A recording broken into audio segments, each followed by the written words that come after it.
Unacademy. क्या strategy अपनाएं कि कुछ ऐसा करें ना कि उसका क्वालिफाइंग निकल जाए।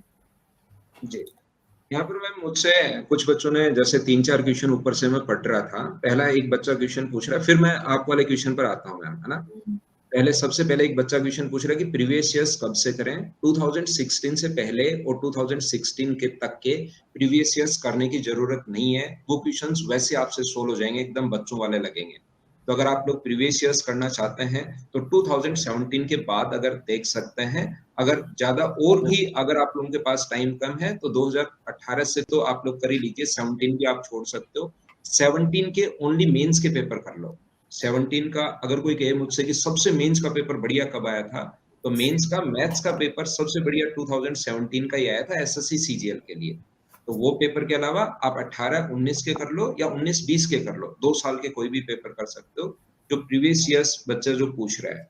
दूसरा, बच्चे जो पूछ रहे हैं कि यूट्यूब पर सर कब से आ रहे हैं, जैसा रानी मैम ने बताया कि अपने पास अगले मंथ से हम लोग इस चैनल पर यूट्यूब पर भी आप लोगों के लिए आना शुरू हो जाएंगे। ये दूसरा क्वेश्चन था। टीयर सेकंड में अपने पास 30 क्वेश्चन आने हैं, वो कैसे आएंगे ये मैंने आप लोगों को बता दिया कि अभी तक एसएससी का सिलेबस 1 या 2 पेपर होने के बाद था ना, हम बढ़िया आप लोगों को बताना शुरू करेंगे कि कैसे आएंगे। अभी आप हर क्वेश्चन के लिए तैयार रहो, बेसिक पर ध्यान रखो। क्वेश्चंस जो आने वाले हैं ये 100% सही है, हमें पहले से पता है कि बेसिक क्वेश्चंस आपके पास आने वाले हैं। तो बेसिक अगर आपका स्ट्रॉन्ग रहेगा तो किसी टाइप का क्वेश्चन आ जाए, कहीं पर आप लोग फंसोगे नहीं। ट्रिक्स आती है, बहुत अच्छी बात है, लेकिन बेसिक पर आप लोगों को जोर देना है, ध्यान देना है। अब लास्ट जो मैम का भी क्वेश्चन है और 1-2 बच्चे और भी पूछ रहे थे कि कैसे इंप्रूव करें। कैसे इंप्रूव करें हर बच्चे के लिए अलग-अलग है, लेकिन मैम ने उसको बता दिया है कि जिसका 60% सिलेबस हो चुका है, उस बच्चे को कैसे इंप्रूव करना चाहिए। वो जो बच्चे हैं ओनली आप लोग एक काम कीजिए, हर चैप्टर पढ़ाने का है, क्योंकि एसएससी में पहले मैथ्स बहुत सारा आता था, अब भी 2 चैप्टर ज्यादा और ऐड कर दिए हैं। तो यहाँ पर प्रत्येक चैप्टर के आपको 200 क्वेश्चंस लगाने के बजाय अगर आपके पास टाइम कम है तो कम से कम आप लोग 50 क्वेश्चंस लगा लो, लेकिन चैप्टर सारे क्लियर करना।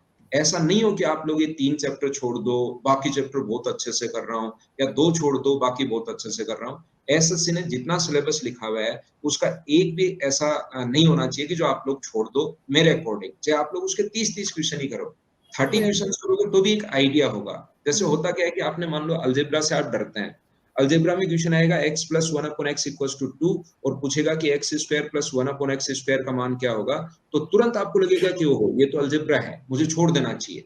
लेकिन अगर किया हुआ रहेगा तो ये क्वेश्चन 2 सेकंड का भी नहीं है। तो प्रत्येक चैप्टर में चाहे 50-50 क्वेश्चंस करो, सारे के सारे क्वेश्चंस करने के वो तो चैप्टर करने के बाद अब थोड़ा-थोड़ा प्रीवियस ईयर्स लगाओ। हो सकता है आपके पास टाइम जैसे 60% ही हो और करते 60% सिलेबस अभी कंप्लीट हुआ है, पूरा करते-करते 1 महीना और निकल जाए, तो ओनली 2020 के प्रीवियस ईयर्स कर लो। एक उससे आइडिया होता है कि क्वेश्चंस किस टाइप के आपके पास आ रहे हैं। बाकी जिन बच्चों की तैयारी कंप्लीट हो चुकी है एक बार के लिए, उनके लिए मैं पहले बता चुका हूँ कि आप 5-5 क्वेश्चन प्रत्येक टॉपिक से करना शुरू करो। प्रोबेबिलिटी वगैरह और जो स्टैटिक्स ऐड हुआ है वो भाई मैं आप लोगों को करवा दूंगा सारा, उसमें आपको चिंता करने की जरूरत नहीं है। ओके सर, मैं स्माइल प्लीज कर रहे हैं। तो सबसे पहले मैम यहाँ पर स्टूडेंट्स को मैं बताना चाहूंगा कि मैथ्स का जो पहले अपने पास 100 मार्क्स का 100 क्वेश्चंस का पेपर होता था, 200 मार्क्स का मेंस में। अब क्वेश्चंस 30 कर दिए हैं और क्वेश्चंस अपने पास 30 के बाद मार्क्स अपने पास 90 कर दिए हैं। मैंने पढ़ाना शुरू किया था 2010 में। यदि अगर आप लोग देखोगे एसएससी के लिए तो 2010 में एसएससी में सिलेक्शन लेना सबसे आसान था। क्यों था आसान? क्योंकि उस टाइम एसएससी सब्जेक्टिव से अचानक ऑब्जेक्टिव हुआ था। तो कभी भी एसएससी सिलेबस चेंज करता है या अपना पैटर्न अगर चेंज करता है तो जितने भी स्टूडेंट न्यू होते हैं उनको हमेशा फायदा मिलता है। पहली बार में सबसे ज्यादा स्टूडेंट्स का उस टाइम सिलेक्शन होता है। 2010 में 2011 में पेपर उठाकर देख लीजिए, उस टाइम के जितने भी लोग सिलेक्ट हुए हैं उनसे अगर आप पूछेंगे तो हमेशा कहेंगे कि हाँ उस टाइम सिलेक्शन लेना आसान था। क्योंकि अचानक अब क्या होता है कि जैसे जिस बच्चे ने 2016 में तैयारी शुरू की और वो 2018 में उसका सिलेक्शन हो गया एसएससी में, वो एक मॉक लगा रहा है, वीकली एक मॉक लगा रहा है और उसकी तैयारी बनी रह रही है। वो 2019 एसएससी भी देता है, 2020 भी देता है, 21 भी देता है और पोस्ट निकाल लेता है। तो जैसे ही ये चेंज हुआ है थोड़ा सा, जैसे जीएस, जैसे पहले हमें पता था कि जीएस का थोड़ा सा पोर्शन कम था, अब मेंस में ऐड करते ही जो भी स्टूडेंट 2018 में सिलेक्ट हो चुका है, उसको अब वापस प्रॉब्लम आएगी। उसको लगता है यार कंप्यूटर भी पढ़ना पड़ेगा, जीएस भी पढ़ना पड़ेगा, मेरा सिलेक्शन तो हो ही चुका है। अब मैं चलो छोड़ देता हूँ इसको, एसएससी को, या कुछ जो भी मुझे ज़िंदगी में कुछ अलग करना है, उसको मैं करता हूँ। तो इस टाइम अब की बार जो सिलेक्शन होने वाला है, सबसे ज़्यादा सिलेक्शन होने वाला है नए बच्चों का, क्योंकि सब बराबर हैं।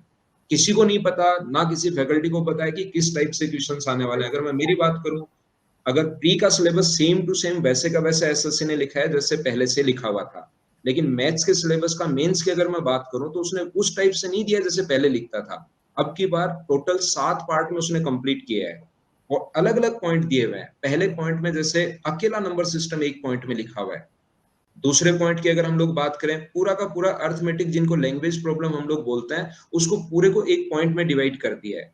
एक पॉइंट सिर्फ और सिर्फ ज्योमेट्री का दिया है, एक पॉइंट सिर्फ और सिर्फ मेंसुरेशन का दिया है, एक अलजेब्रा का है और एक पॉइंट है ट्रिग्नोमेट्री का और लास्ट है स्टैटिस्टिक्स और प्रोबेबिलिटी। 7 पॉइंट में डिवाइड किया गया है।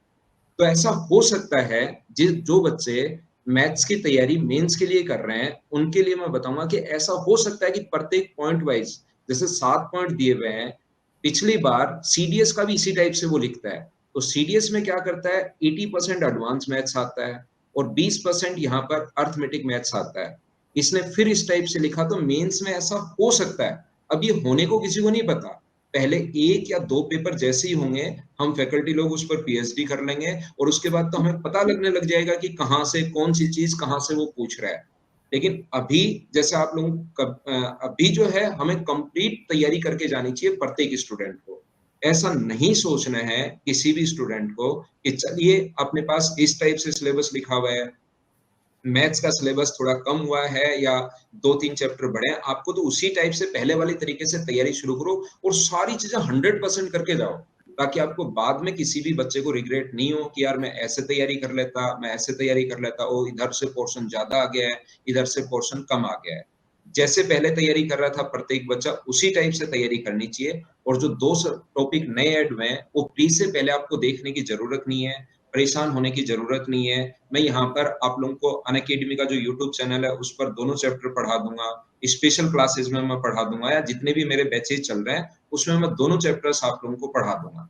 तो इसमें आपको परेशान होने की 2 चैप्टर्स के लिए किसी भी स्टूडेंट को ज़रूरत है नहीं। जो आपको स्टैटिस्टिक्स और प्रोबेबिलिटी डरा रही है, वो मैं आपको काफ़ी अच्छे से करवा दूँगा। बाकी इन चैप्टर्स के लिए आप लोग प्री के लिए तो उसी टाइप से तैयारी करो। इस टाइम अगर आपका सिलेबस एक बार कंप्लीट हो गया है, तो मैथ्स के सिलेबस को कंप्लीट करने का तरीका ये होगा कि आप जैसे मैथ्स के अपने पास मान लीजिए प्री में 18 टॉपिक्स हैं, तो अब आप लोग प्रत्येक टॉपिक को ऐसा नहीं है कि परसेंटेज के 300 क्वेश्चन बैठकर लगा रहे हो। डेली प्रत्येक चैप्टर को अगर आपका सिलेबस एक बार कंप्लीट नहीं हुआ है, तो उसको जल्दी से जल्दी कंप्लीट करो और उसके बाद प्रत्येक टॉपिक से 5-5 क्वेश्चन लगाओ आप। 18 टॉपिक हैं, प्रत्येक क्वेश्चन से 5-5 क्वेश्चन लगाइए और डेली 90 क्वेश्चंस करो। बच्चा बहुत बार क्या गलती कर देता है कि वो एक टॉपिक लगा रहा है, परसेंटेज लगा रहा है, 200 क्वेश्चन लगा डाले, फिर अलजेब्रा लगा रहा है, फिर ट्रिग्नोमेट्री लगा रहा है और जैसे ही लास्ट में पहुँचता है, शुरुआत वाले चैप्टर भूल चुका होता है। तो आपको वहाँ पर ऐसा नहीं आना कि अपने पास 50 के 50 क्वेश्चन या 25 क्वेश्चन जो आने हैं, वो अकेले डीआई के आने हैं या अकेले परसेंटेज के आने हैं या अकेले अलजेब्रा के आने हैं। आपके अलग-अलग टॉपिक, पहला टॉपिक परसेंटेज, पहला क्वेश्चन परसेंटेज का आएगा, तो अगला अचानक ज्योमेट्री का आ सकता है। अचानक आपके पास अलजेब्रा का आ सकता है, तो सारे टॉपिक आप लोगों को एक साथ पढ़ने हैं। परसेंटेज, सीएएसआई, प्रॉफिट एंड लॉस जितने भी चैप्टर हैं मैथ्स के प्री में, उनके डेली 5-5 क्वेश्चन लगाओ अगर 90 करते हो तो। आपको लगता है सर मैं डेली 70 टू 70 क्वेश्चन ही लगा सकता हूँ, तो आप लोग 4-4 क्वेश्चन लगाओ, लेकिन प्रत्येक टॉपिक के आप लोग लगाओ। अगर एक बार सिलेबस कंप्लीट हो चुका है, तो इस टाइप से आप तैयारी अब करना शुरू करो, ताकि प्री में आप लोगों का अच्छा स्कोर हो और मेंस में फिर सिर्फ और सिर्फ 2 टॉपिक ही आप लोगों को पढ़ने पड़ेंगे, वो उस टाइम आप लोग आराम से कर दोगे, कहीं कोई प्रॉब्लम नहीं आएगी।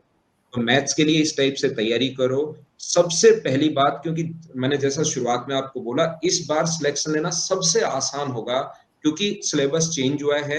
ये एक पॉजिटिव चीज़ भी है एक नए बच्चे के लिए या जो साल भर या 1.5 साल से तैयारी कर रहा है, उन लोगों के लिए। तो ये इस टाइप से हमें करना चाहिए मैम और बच्चों को। चलो अब सर ने बहुत अच्छी मेंस के आपकी लिए आपकी एक चीज़ मुझे अच्छी लगी सर, आपने बोला कि देखो इस बार हम लोग प्रिडिक्ट नहीं कर An Academy. Let's crack it.